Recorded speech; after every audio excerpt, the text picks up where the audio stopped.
नमस्कार दोस्तों, स्वागत है आपका अपने प्लेटफॉर्म एनसीईआरटी बाय विक्रम पर।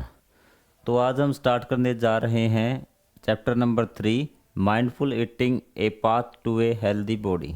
न्यू एनसीईआरटी बुक आपकी विज्ञान की, साइंस की। तो ये वीडियो जो मेरे साथी अध्यापकगण हैं व जो ट्यूटर हैं, जो बच्चों को ट्यूशन पढ़ाते हैं, उनके लिए बहुत ज़्यादा उपयोगी है। और साथ साथ अगर बच्चे देख रहे हैं तो उनके लिए और भी ज़्यादा उपयोगी है कि यदि वो पहले पढ़ कर जाएंगे तो उनको क्लास में अध्याय बिल्कुल आसानी से समझ में आ जाएगा। तो चलिए अध्याय की हम शुरुआत करते हैं। Mindful eating a path to a healthy body. कि माइंडफुल ईटिंग का मतलब होता है कि यदि आप उचित आहार करेंगे, वैसे तो माइंडफुल आप समझेंगे कि ये दिमाग की बात है, लेकिन जब हम हिंदी इसका मतलब समझेंगे वो है माइंडफुल ईटिंग, उचित आहार, कि मतलब आपको सोच विचार के खाना है। ठीक है। A path to a healthy body, कि एक रास्ता है, एक पथ है, किसके लिए? स्वस्थ शरीर के लिए। मतलब कि आप उचित भोजन खाइए और एक स्वस्थ शरीर बनाए रखिए। ये इसका हमारा अध्याय का शीर्षक है। तो बच्चों को आप इसी प्रकार से आराम से बिल्कुल समझाएं, एक एक चीज़ क्लियर करते हुए। तो इसमें हम आहार के बारे में पढ़ेंगे कि किस प्रकार का आहार है, कैसे हमें खाना चाहिए, कौन सी चीज़ें हमारे लिए ज़रूरी है और कौन सी नहीं। तो ये सबसे पहले एक श्लोक दिया गया है, हु इज हेल्दी, कि हेल्दी कौन है, स्वस्थ कौन है। हु इज हेल्दी, वो इज हेल्दी बार बार पूछा गया है कि स्वस्थ कौन है, स्वस्थ कौन है। थोड़ा सा मैं इसको जूम कर देता हूँ, आपको दिखाई दे जाएगा अच्छी तरह से। वन वो Yeats food that is wholesome, मतलब जो क्या हो, संपूर्ण हो। In moderate quantity, moderate quantity मतलब कि निश्चित मात्रा में हो, न कम हो न ज़्यादा हो। And appropriate for the season, और अब मौसम के अनुसार हो, कि गर्मी में कैसे खाना, हमें सर्दी में कैसे खाना, समय के अनुसार हो। एंड प्लेस, और जगह के अनुसार हो, कि जगह आपकी कैसी है। अलग अलग देशों में अलग अलग स्थान पे, अलग अलग पहाड़ी एरिया में, रेगिस्तानी एरिया में अलग अलग प्रकार का भोजन हमें करना चाहिए। ये नहीं कि हम आंख बंद करके जो मन में आया वो हम खाते रहें। ये चीज़ क्लियर हुई कि स्वस्थ आदमी वही है जो खाना खाता किस प्रकार का, होलसम, मतलब जिसमें सभी पौष्टिक तत्व हो। ठीक है। इन मॉडरेट क्वांटिटीज, एक निश्चित उचित मात्रा में। ठीक है। एंड अप्रोप्रिएट फॉर सीजन, और सीजन के अनुसार, टाइम, समय के अनुसार, कि सुबह क्या खाना, शाम को क्या खाना, दोपहर को क्या खाना है। एंड प्लेस, और जगह के अनुसार। और ये चीज़ और है एक, चलो अगले लेसन में आपको बता दूंगा कि Medu and Misty read thought of the day on the school notice board every day. जो ये दो हैं विद्यार्थी आपके, मेदू एंड मिस्टी, ये रोज़ाना स्कूल पे क्या करते हैं, नोटिस बोर्ड पे जो नोटिस बोर्ड लगा होता है उसको पढ़ते हैं। टुडेज थॉट, आज का विचार। अनेना जतानी जीवंती, ये आपका लिखा हुआ था अनेन जतानी जीवंती। तो इसने ये लिखा, उसने कहा मेक्स देम क्यूरियस, ये इसको एकदम जिज्ञासा, उत्सुक बनाते हैं कि ये क्या लिख गया आज कोई। ठीक है। Misty tells me that it a Sanskrit saying, इसने कहा कि ये एक संस्कृत की सूक्ति है, कहावत मान लीजिए आप। Which means food gives life to living beings, इसका मतलब है कि जो खाना है ना वो जीवन देता है जीवित चीज़ों को। ठीक है। मतलब खाना ही है जो जीवित चीज़ों को जिंदा रखता है। आपको आई बात समझ में? इस सूक्ति का मतलब क्या था? Let's try to understand the significance of this saying. तो आइए ये जो कहावत है, ये जो विचार है, इसको समझने का प्रयास हम करते हैं कि जो खाना है वो किस प्रकार से जीवित प्राणियों को जीवन देता है। Let's record all of us food every day, हम सब प्रतिदिन खाना खाते हैं। Food is essential component of our daily life, जो फूड है वो हमारे जीवन का एसेंशियल मतलब महत्वपूर्ण या ज़रूरी, कंपोनेंट मतलब भाग है, मतलब इसके बिना हम नहीं रह सकते, ये हमारे जीवन का एक हिस्सा है। List the food items you have consumed over the week in table 3.1 को आपको क्या करनी, आप जो खाना खाते, कंज्यूम मतलब जो खाना खाया है आपने, ओवर द वीक पूरे सप्ताह, उसकी आपको लिस्ट बनानी है। तो ये आपके सामने है कि आपको मंडे को क्या खाया। मेरी तरफ से आप इसमें एक चीज़ और ऐड कर लेना कि यहाँ पे लिख लेना कि आपने मॉर्निंग में क्या खाया, आफ्टरनून में क्या खाया और इवनिंग में आपने क्या खाया। ये चीज़ें और ऐड करके आपको इस प्रकार से टेबल बना लेना। आने वाले आज के बाद जो हफ्ता उसमें साइंस की बुक में आपकी ये टेबल दी हुई है। चीज़ें क्लियर। जो साथी अध्यापकगण वो भी इस चीज़ को बच्चों से करवा कर देखना। What observation can you make about your food. तो आपने अपने फूड को देखकर क्या अवलोकन किया, क्या महसूस किया अभी। ठीक है, ये चीज़ आपको समझ में आई कि आपने अपने फूड को देखकर क्या ऑब्जर्वेशन की भी।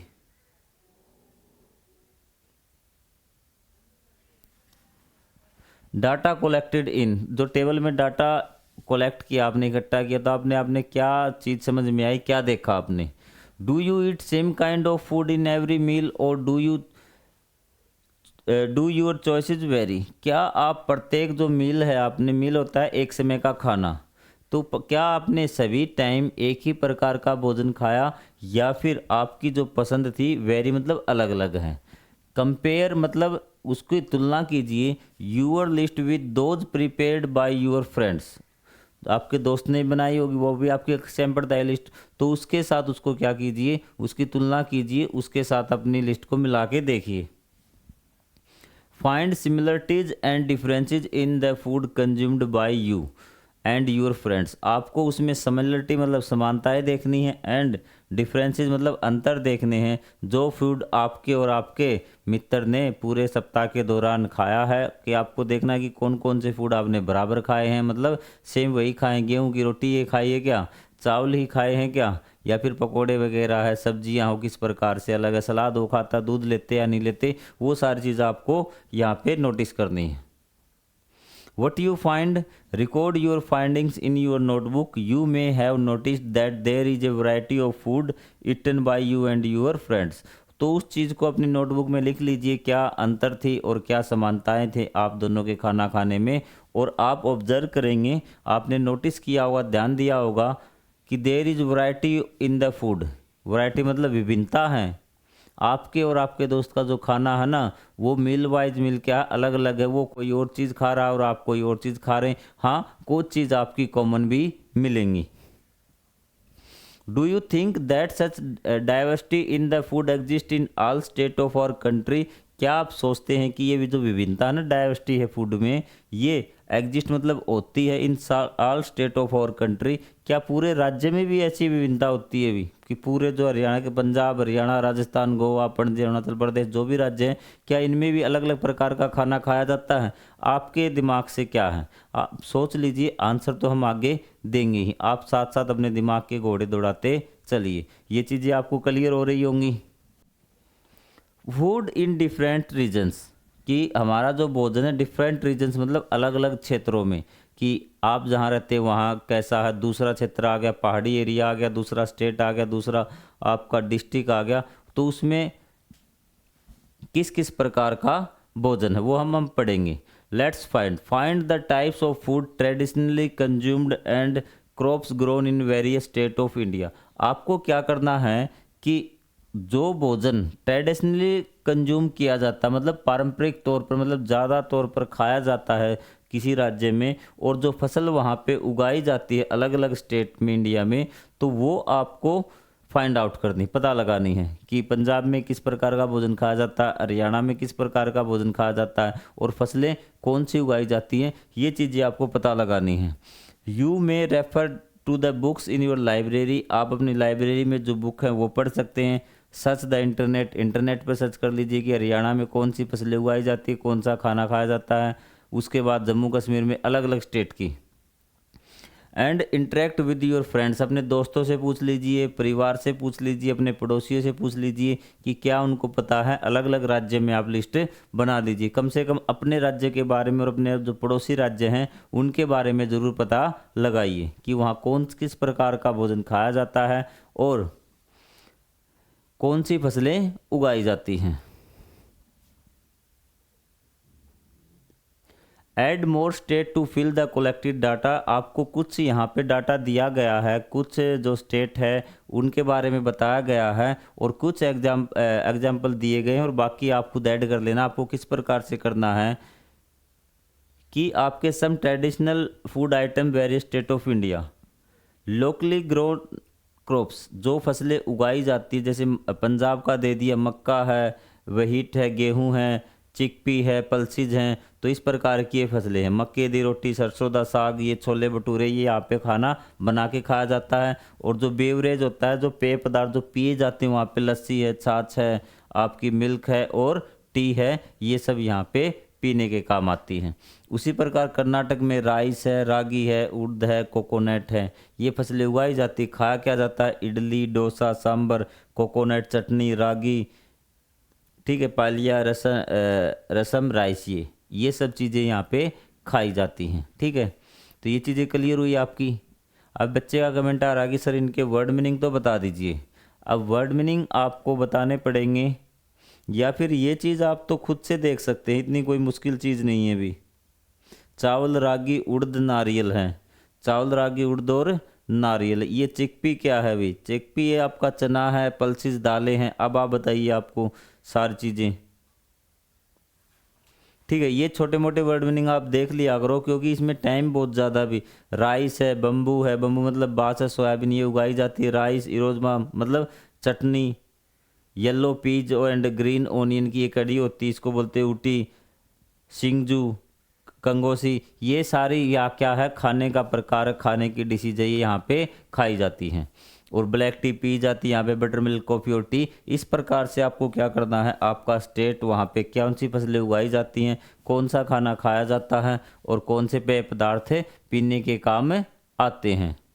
क्लियर हुई चीज़ें यहाँ पे। तो ऐसे अध्यापकगण अपने बच्चों से ये चीज़ें कंप्लीट करवाएं ताकि उनका इंटरेस्ट बढ़े। जितने ज़्यादा आप क्रियाकलाप करवाएंगे उतना ही सब बच्चों के लिए बेहतर होगा, उनका दिमाग विकसित हो जाएगा क्योंकि अभी 6th क्लास में हैं तो उन्हें ज़्यादा जानकारी, उनका इंटरेस्ट साइंस में बढ़ेगा। Why do we see diversity in traditional foods consumed in various state of our country. तो हमने जब लिस्ट बनाई ना तो ये देखा कि हर राज्य में अलग अलग प्रकार की फसलें उगाई जा रही हैं, अलग अलग प्रकार का भोजन खाया जा रहा है। तो ये चीज़ें ऐसी क्यों हैं, अलग अलग वेरियस जो रीजन्स हैं, क्षेत्र हैं, ये जो ट्रेडिशनल फूड आप समझ गए, पारंपरिक जो खाना है वो बोलते हैं consumed in various state of our country. Diversity होता विभिन्नता, कि विभिन्नता क्यों आई है खाने पीने में और फसलों में, ऐसा क्यों है। तो चलिए इसका क्वेश्चन का आंसर देखते हैं। एनालाइज मतलब उस डाटा का विश्लेषण कीजिए। The data collected by in table 3.2, जो इससे पहले वाले टेबल में आपने डाटा लिखा था अलग अलग स्टेट का। Are there food item such that are common across state. क्या कुछ ऐसा कोई भोजन है जो पूरे इंडिया में खाया जाता है। जी हाँ बिल्कुल, जैसे चावल है, गेहूँ है, वो इंडिया के लगभग स्टेट्स में खाया जाता है। Make a list of those food items, उन फूड आइटम्स की लिस्ट बना दीजिए कि जो पूरे भारत में खाया जाता है। You may find that some food items are common in many states. तो आप पाएंगे कि कुछ फूड आइटम्स हैं जो पूरे भारत में क्या है, कॉमन है, पूरे भारत में उनको खाया जाता है, हर स्टेट में उनको खाया जाता है। कॉमन मतलब कि सभी में, अक्रॉस स्टेट मतलब all India. Make a list of those food item, you may find आपको पता लगेगा आपको दैट सम फूड आइटम्स, कुछ फूड आइटम्स हैं, खाने की चीज़ें हैं, कॉमन इन मैनी स्टेट्स, जो पूरे स्टेट में खाई जाती है, सभी स्टेट्स में वो खाई जाती हैं। While some are written only in a particular state, और कुछ चीज़ ऐसी मिलेंगी जो सिर्फ एक ही स्टेट में खाई जाएंगी। क्लियर हुई चीज़ें। तो आपके स्टेट में भी कुछ ऐसी खास चीज़ होगी जो सिर्फ आपके राज्य में बनती है, आपके राज्य के लोग उसको पसंद करते हैं। What relation do you find the between the traditional food items and the locally grown crops? ये कहता है कि क्या आपको कोई रिलेशन पता चला, What relation, कोई संबंध है क्या, You find between traditional food items and the locally grown crops। जो ये एक क्षेत्र है, ये क्या है, ये कोई एक क्षेत्र है, यहाँ पे फसल उगाई जाती है, ये वाली फसल यहाँ उगा रखी है और ये खाना बनाया गया है जो यहाँ के सभी लोग खाना पसंद करते हैं। तो ये कहता है कि इस क्षेत्र में जो फसल उगाई गई उसके और जो ये खाना है ना, इसके बीच में कोई संबंध है क्या। हाँ जी बिल्कुल है। ये जो ट्रेडिशनली जो फूड है यहाँ पे जो सभी लोग पसंद करते हैं, जो यहाँ फसल उगाई जाती है ना, इसके द्वारा ही बनाया हुआ आपको मैक्सिमम मिलेगा, ये संबंध है भी। ठीक है। You must have observe that the traditional food any state in usually based on the crop grown in that state. इसने यही बात बताई है कि you must have observe that, आपने ज़रूर ये देखा होगा कि ट्रेडिशनल जो फूड है ना, जो खाना है किसी भी स्टेट में, जो उसका पारंपरिक खाना है, ट्रेडिशनल मतलब पारंपरिक खाना है, वो सामान्य तौर पर उसी पर आधारित होता है जो फसल वहाँ पे उगाई जाती है। जैसे आपका पंजाब में मक्के की रोटी, तो वहाँ मक्का की आपको खेती होती मिलेगी। जहाँ सोयाबीन खाया जाता है वहाँ पे सोयाबीन की आपको खेती होती हुई ज़रूर मिलेगी। India is an agriculture country with diverse soil and climate types. जो इंडिया है ना, वो क्या है, एक एग्रीकल्चरल देश है, जहाँ कृषि आधारित देश, जहाँ खेती होती है। और जहाँ पे India is the agricultural country, एक कृषि प्रधान देश है, with diverse soil and climate change types. तो जहाँ पे जो क्या होता है, पेन ले लेता हूँ एक बार मैं।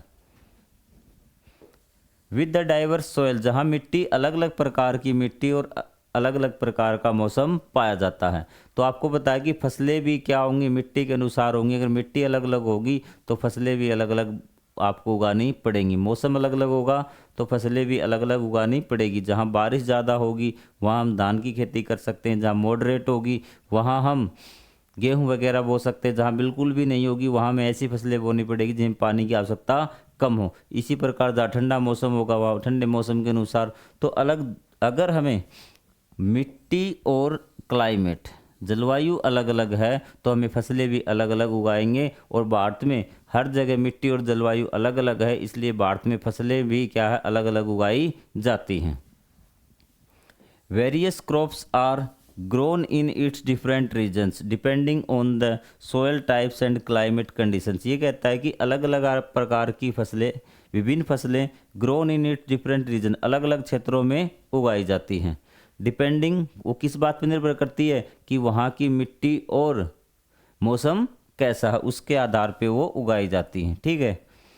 इन various regions of India the choice of food में vary according to cultivation of food of crops. तो इसने कहा कि जो अलग अलग क्षेत्र है ना भारत के, द चॉइस ऑफ फूड में वेरी, जो भोजन की पसंद है ना वो अलग अलग हो सकती है। किस आधार पे? Cultivation of food of crops that particular region, कि उस एरिया में किस प्रकार की फसल बोई जाती हैं। आपको आई बात समझ में? ये बात समझ में आपको नहीं आएगी कि नहीं आई होगी, सॉरी, आ तो जाएगी।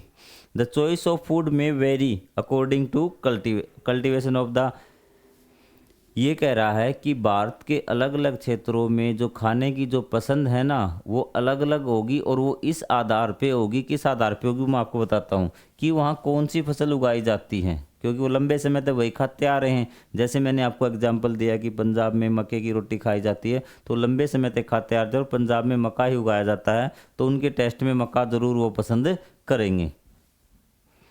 और किस चीज़ पे? टेस्ट प्रीफरेंस, कि उनको किस प्रकार का खाना पसंद है भी। ठीक है, कि उनको ऐसा भड़कीला खाना चाहिए, भड़कीला नहीं, आप ये मान तेज़ तरार मिर्चों वाला खाना चाहिए, या फिर उनको किस प्रकार का उनका वातावरण, ऊर्जा कितनी चाहिए, उनको ज़्यादा चाहिए या कम चाहिए, उसके आधार पे उनका टेस्ट प्रीफरेंस आपका, उसके आधार पे स्वाद के अनुसार भी वो कैसा खाना पसंद करते हैं उसके आधार पे।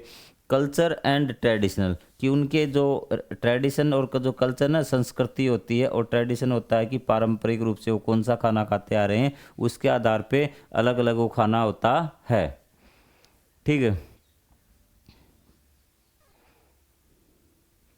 तो इसके कारण क्या होता है, चॉइस ऑफ फूड में वेरी। जैसे आपके क्लास में अलग अलग प्रकार के स्टेट से बच्चे आ गए, तो कोई कहेगा मुझे चावल चाहिए, कोई कहेगा मुझे खीर चाहिए, कोई कहेगा मुझे मक्के की सब्जी रोटी चाहिए और सरसों का साग चाहिए, पंजाब से आएगा, क्योंकि उसका टेस्ट ऐसा, उसका स्वाद ऐसा, वो चीज़ें खाने पसंद करता है, उसकी संस्कृति ऐसी है, पारंपरिक उनका भोजन है, और वहाँ पे ज़्यादा वो। अब आपको चीज़ें क्लियर हुई होंगी।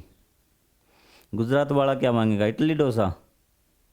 और आपके स्टेट में कौन सा फेवरेट भोजन है ये ज़रूर बताएं। यदि भविष्य में कभी हमारी मुलाकात होगी, हम कभी मिलेंगे, तो आपका पारंपरिक भोजन ज़रूर आप टेस्ट करवाना।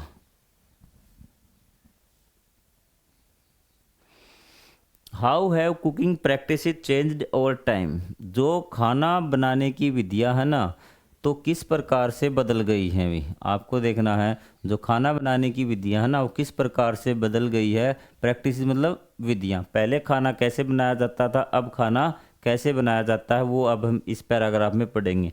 You have learn that food habits vary across India. जो खाने की जो आदतें हैं ना, वो अलग अलग है भारत में। कोई खाना किस प्रकार से खाता है, कोई खाना किस प्रकार से बना के खाता है, तो अलग अलग है।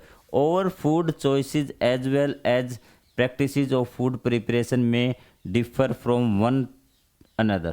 तो इसने कहा कि और फूड चॉइसेस, हमारे खाने की पसंद पसंद के साथ साथ प्रैक्टिसेस ऑफ फूड प्रिपरेशन, जो खाना बनाने की विधियां हैं, में डिफर फ्रॉम वन अनदर, वो भी अलग अलग हो सकती हैं। आपको आई बात चीज़ में कि जो खाने बनाने की विधियां और खाना बनाने का तरीका भी क्या है, अलग अलग हो सकता है। Have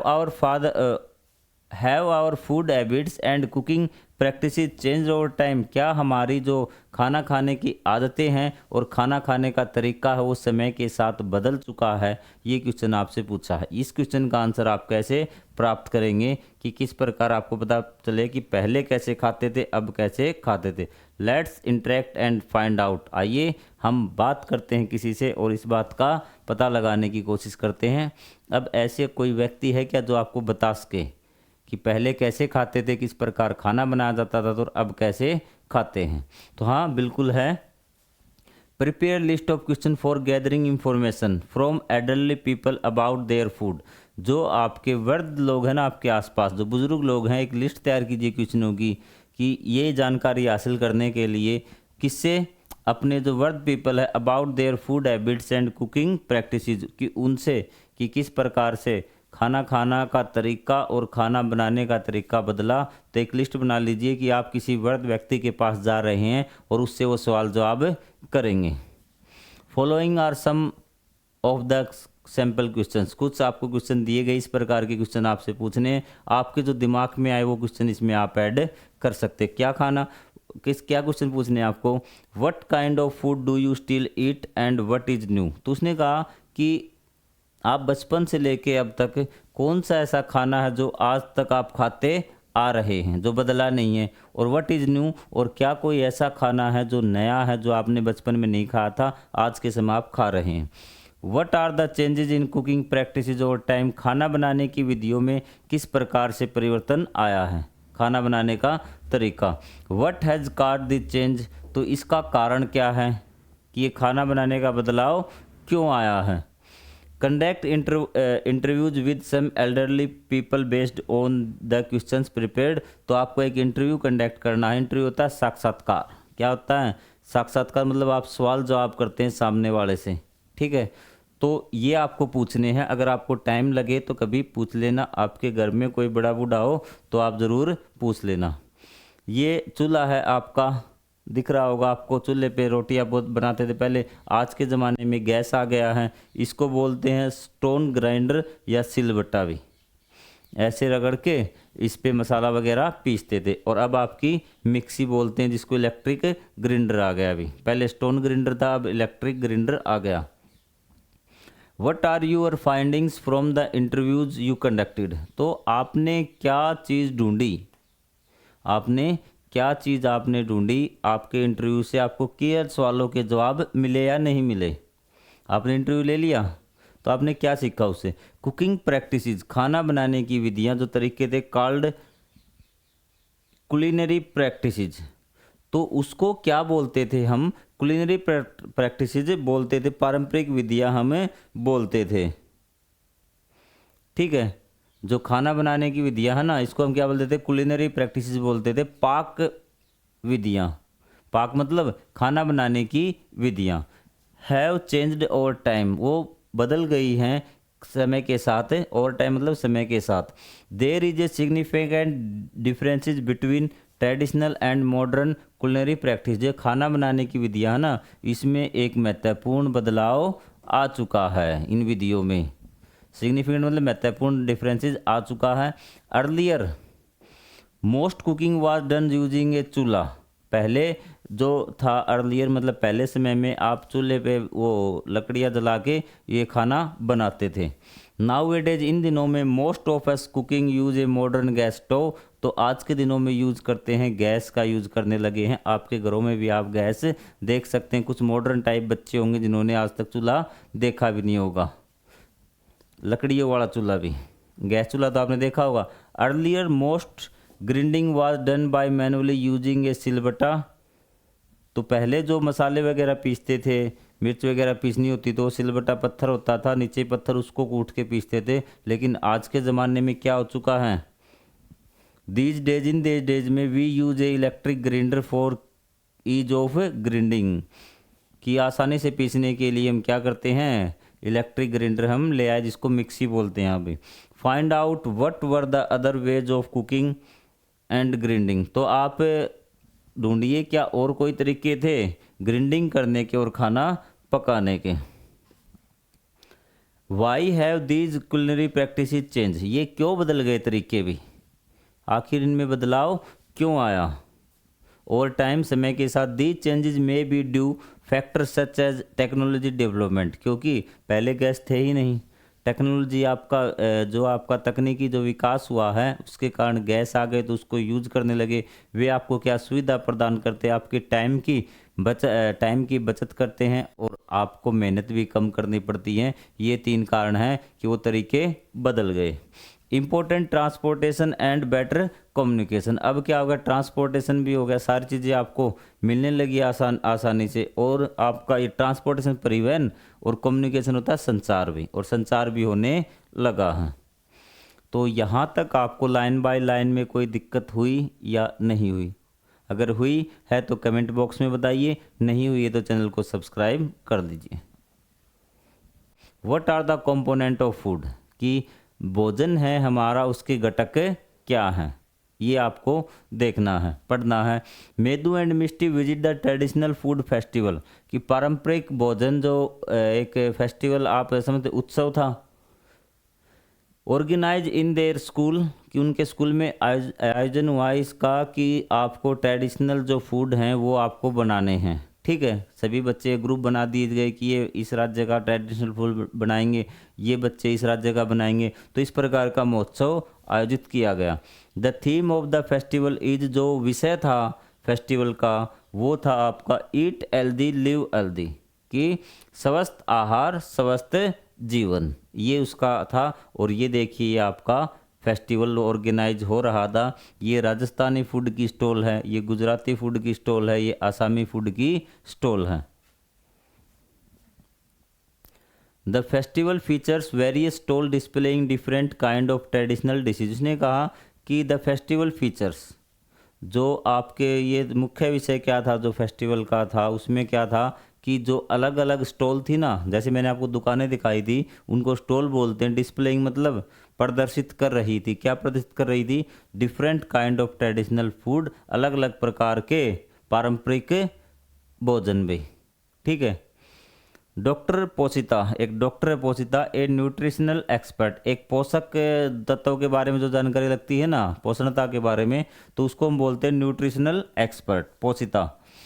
explain the student that health is the ultimate wealth. उसने कहा कि स्टूडेंट को उसने बताया कि जो हेल्थ है ना, आपकी स्वास्थ्य है ना, वो आपका सबसे बड़ा धन है। अल्टीमेट मतलब अमूल्य, वेल्थ मतलब धन है भी। Health is the ultimate wealth. Let's understand what doctor Poshita means by this statement. आइए समझें कि डॉक्टर पोषिता इस कथन के द्वारा कि health is the ultimate wealth, इसके द्वारा क्या कहना चाहती हैं। हैव यू एवर मिस्ड ए मील। क्या आपने कभी खाना छोड़ा है, कभी 1-2 टाइम आपने खाना न खाया हो। मिस्ड मतलब छोड़ देना भी। Have do you feel when you miss a meal. जब आप खाना नहीं खाते तो आप कैसा महसूस करते हैं। We feel tired and less energetic when we do not eat for some time. जब हम खाना नहीं खाते तो हम कैसा फील करते हैं? टायर्ड, थका हुआ और लेस एनर्जेटिक और कम ऊर्जावान। ऐसा लगता है कि हम थक गए, हमारे शरीर के अंदर ऊर्जा नहीं है। When we do not eat for some time, जब हम कुछ समय के लिए नहीं खाते। Why do you think a marathon runner drink glucose water during and after a race? जो मैराथन रनर है, जो लंबी रेस लगाता है ना, लंबी रेस को मैराथन बोलते हैं। जो लंबी रेस को दौड़ता है उसको बोला गया है आपका marathon runner. Drink glucose water during and after a match, वो ग्लूकोज क्यों पीता है? रेस के दौरान भी और रेस के बाद भी। क्योंकि आपको पता है ग्लूकोज क्या है? तुरंत एनर्जी देता है। जब वो दौड़ता है तो एनर्जी की बहुत ज़्यादा ज़रूरत होती है उसको, तो ग्लूकोज आपको तुरंत एनर्जी देता है। इसलिए वो क्या है, दौड़ते समय भी और दौड़ने के ख़त्म होने के बाद भी क्या है, ग्लूकोज पीता है, ताकि उसके शरीर में एनर्जी की कमी न हो। ग्लूकोज प्रोवाइड इंस्टेंट एनर्जी, कि जो ग्लूकोज हमें इंस्टेंट एनर्जी देता है, तुरंत एनर्जी देता है। Glucose in example of carbohydrate, important बात है, फैक्ट सब याद रखना, आपके कम्पिटिटिव एग्जाम वगैरह में ये काम आएंगे कि ग्लूकोज है किसका एग्जाम्पल है? आपका कार्बोहाइड्रेट का एग्जाम्पल है। अब carbohydrate are one of the primary source of energy in our diet, जो हमारी डाइट में है वो प्राइमरी सोर्स, प्राथमिक जो स्रोत हैं एनर्जी का, वो क्या आपका कार्बोहाइड्रेट। यदि आपको जल्दी से एनर्जी चाहिए तो आपको वो खाना खाना होगा जिसमें कार्बोहाइड्रेट हो, वो आपको एनर्जी जल्दी से देंगे। सीरियल्स लाइक व्हीट, जो अनाज है आपके, राइस एंड मेज, मक्का। तो आप इंग्लिश मीडियम तो इंग्लिश मीडियम आप कर लीजिए ये। Vegetable like wheat, rice and maize, अनाज ये हो गए। सब्जियाँ, potato, sweet potato and fruits like banana, pineapple and mango are some source of carbohydrate, ये आपके कार्बोहाइड्रेट के सोर्स हैं। आप नाम से नहीं समझ में आए तो डायग्राम से देख लीजिए, ये सारी चीज़ें दे रखी। Do you know the common sugar is also a type of carbohydrate, क्या आपको पता है जो आपके घर में चीनी यूज करते हैं ना, तो वो भी क्या है, टाइप ऑफ कार्बोहाइड्रेट है। Why do you think we prefer to have laddoos as a part of our traditional diet in winter, तो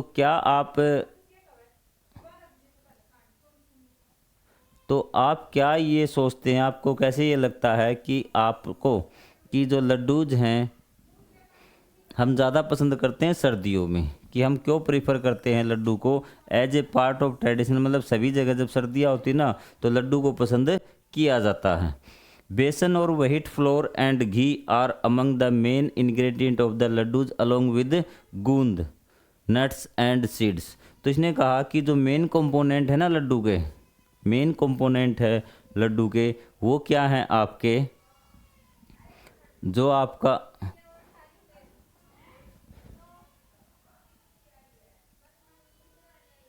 आपका आटा है, ये देखिए बेसन है या फिर आटा है, घी है, अमंग द मेन इंग्रेडिएंट, की मेन तो यही है आपके कि मेन इंग्रेडिएंट मतलब उसके जिससे वो बनता है ना, मेन पार्ट है, मेन भाग हैं ऑफ लड्डूज अलोंग विद, और क्या है, गूंद है आपका, नट्स है, सीड्स हैं, ghee and various kinds of oils are grouped under the another kind of food component which is fat. तो इसने कहा कि जो आपका घी है ना और वेरियस काइंड ऑफ ऑयल हैं, अलग अलग प्रकार के तेल हैं, तो इसको हमने एक कैटेगरी और बना दी फूड पार्ट की, वो आपका क्या है, फूड कंपोनेंट था ना। एक आपने कार्बोहाइड्रेट पढ़ लिया, क्या पढ़ लिया, कार्बोहाइड्रेट पढ़ लिया। अब पढ़ रहे हैं फैट, और फैट आपका क्या है, जो आपके एडिबल ऑयल और घी है ना, वो क्या है, आपकी फैट्स हैं, क्या है, फैट। क्लियर हुई ये चीज़ें। Sources of fats can be from plants और animal nuts such as groundnuts, walnuts, coconuts and almonds. तो इन चीज़ों से ये क्या है, हमें सोर्सेज ऑफ फैट हैं ये सारी चीज़ें। And seed such as pumpkin seed and sunflower seed are some of sources of fat. Fat is a source of stored energy, ये हमारे शरीर में एनर्जी को स्टोर करके रखता है। तो अब आपको ये आपको हिंदी चाहिए क्या, ये आपको बता दिया, fat is a source of energy. My grandma told me that laddoos rich in ghee and nuts provide energy to keep and warm. ये क्या करते हैं, हमें एनर्जी प्रोवाइड करते हैं, हमें गर्म रखते हैं, इसलिए हम क्या करते हैं, इसको सर्दियों में खाते हैं, क्योंकि सर्दियों में आपको क्या खाने की आवश्यकता होती है।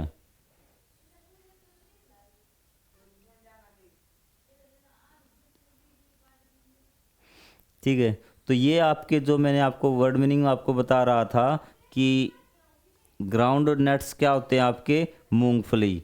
वालनट्स क्या होते हैं आपके, यहाँ से देखिए आपके मूंगफली है ये आपके ये अखरोट है, नारियल है। एंड आलमंड्स क्या होते हैं आपके, आलमंड्स भी नहीं पता क्या, थोड़ा सा आपको ध्यान देने की ज़रूरत है। बादाम होते हैं, और जैसे मेवे, कद्दू, सूरजमुखी और सरसों। ठीक है, तो ये सारी चीज़ें आपकी हैं भाई। ठीक है, और आपको याद रखना है कि ये जो आपका ये है ना फैट है, वो एनर्जी का एक स्टोर्ड सोर्स है, एनर्जी को स्टोर करके रखता है। Carbohydrate and fats provide us energy for performing various activities, therefore they are called energy giving foods. तो आपके एनर्जी गिविंग फूड्स कौन कौन से हैं आपके, कार्बोहाइड्रेट एंड फैट्स, ताकि जब आप क्वेश्चन करेंगे तो आपको ये सारी चीज़ें याद होनी चाहिए। Therefore they are called energy giving foods. Energy giving foods कौन से हैं, carbon and carbohydrate, proteins, sorry fats, because they provide us energy, वो हमें एनर्जी प्रदान करते हैं। They are called energy giving foods. Identify more foods item they that are rich in source of carbohydrate and fats. आप कुछ अन्य भोजन के जो है ना अन्य प्रकार की चीज़ें ढूंढिए जो इन चीज़ों से हमें ज़्यादा मात्रा में मिलती हो, कार्बोहाइड्रेट और फैट्स मिलती हो। तो आपको बता दिए कार्बोहाइड्रेट के सोर्स आपको याद करने हैं। आपको ये याद करना है कि आपके फैट के सोर्स कौन से हैं। पहला आपको फैट के सोर्स, कार्बोहाइड्रेट के सोर्स, दूसरा है कि ये एनर्जी गिविंग फूड हैं आपके दोनों। बस ये बातें आपको इसमें अभी तक याद करनी है, ताकि जब जैसे जैसे आप सभी क्लासेज में जाएंगे, सभी क्लासेज में आपको ये टॉपिक मिलेंगे, थोड़ा थोड़ा इनके बारे में जानते हुए आप चलिए। तो मिलेंगे हम पार्ट नंबर 2 में, तब तक के लिए जय हिंद, जय Bharat, thank you very much.